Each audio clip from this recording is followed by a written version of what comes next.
Ketua Komisi Pemilihan Umum menimbang dan seterusnya anggota Komisi Independen Pemilihan Kota Banda Aceh.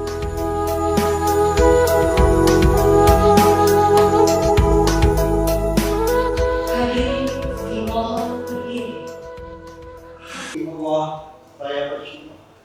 Demi Allah saya bersumpah sebagai anggota KIP Kota Banda Aceh sebagai anggota KIP Kota Banda Aceh sesuai dengan peraturan perundang-undangan menjalankan tugas dan kewenangan dalam menjalankan tugas dan kewenangan jujur, adil, dan cermat, gubernur dan wakil gubernur, pemilihan gubernur dan wakil gubernur, serta wali kota dan wakil wali kota.